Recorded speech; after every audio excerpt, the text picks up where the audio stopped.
Hi everybody. இன்றைக்கி நான் செய்ய போகிற டிஷ் என்னென்னு பார்த்தீங்கன்னா, கத்திரிக்காயும் முருங்கைக்காவும் வச்சு ஒரு சாம்பார் பண்ண போகிறேன். அதுக்கு தேவையான இன்க்ரீடியன்ட்ஸ் என்னன்றதை நம்ம ஃபஸ்ட்டு பார்த்துக்கலாம். தாளிக்கிறதுக்கு வடகமும் வெந்தயம், காஞ்ச மிளகா, கருவேப்பிலை வச்சுருக்கேன். பெருங்காயம் கொஞ்சம் தாளிச்சிக்கலாம். எண்ணெய் இருக்குது. பருப்பு இன்றைக்கி நான் பருப்பும் மைசூர் தால் ரெண்டும் ஈக்குவலாக எடுத்திருக்கேன். இது ஒரு 1/4 கப், அது ஒரு 1/4 கப்பு.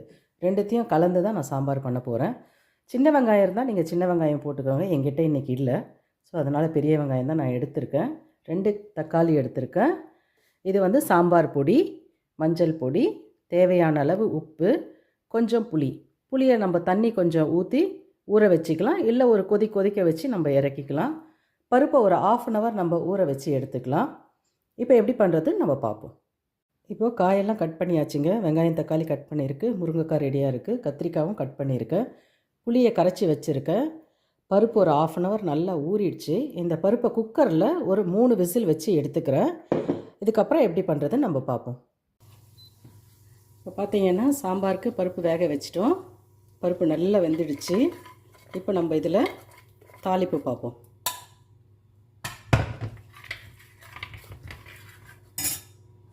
கடாய் வச்சாச்சு. கடாயில் எண்ணெய் ஊற்றிக்கலாம். இப்போ வடகம், காஞ்ச மிளகா, பெருங்காயம் எல்லாமே தாளித்து கொட்டிடுவோம். வெந்தயம் இருக்குது. இப்போ கருவேப்பிலையும் பூண்டும் ஆட் பண்ணிக்கலாம். அதையும் கொஞ்சம் வணக்கிடுவோம். பூண்டு வணக்கி வச்சு வெங்காயம் போட்டுடலாம்.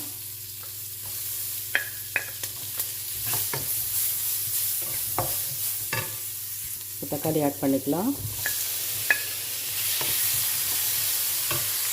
உப்பு ஆட் பண்ணிக்கலாம்.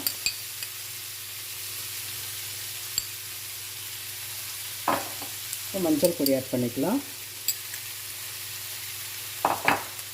சாம்பார் பொடி நான் ஒரு 1.5 ஸ்பூன் போடுறேன். எல்லாத்தையும் வணக்கிடலாம்.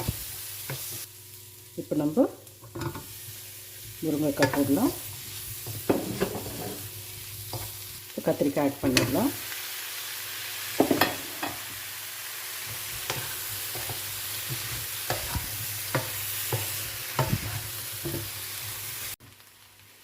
கத்திரிக்காய் கொஞ்சம் நல்லா வணங்கிடுச்சு. இந்த டைம் நம்ம புளி தண்ணி ஊற்றிக்கலாம். நல்லா மிக்ஸ் பண்ணிவிட்டு இதை நம்ம குக்கரில் ட்ரான்ஸ்ஃபர் பண்ணிடலாம்.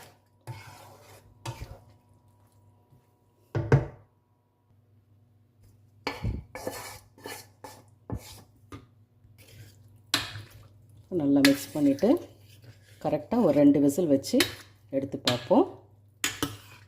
சாம்பார் ரொம்ப நல்லாயிருக்கும்.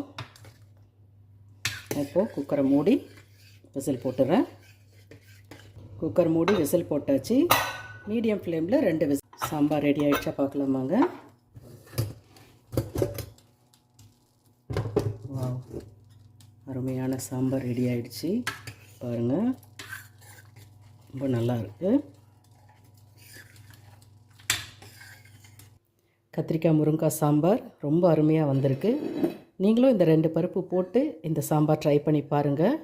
இதுக்கு நம்ம கொத்தமல்லி கொஞ்சம் தூவிக்கலாம். கொத்தமல்லி நீங்கள் கொஞ்சம் நிறையவே ஆட் பண்ணுங்கள். ஏன்னா கொத்தமல்லின்றது கீரை வகையை சார்ந்தது தான்.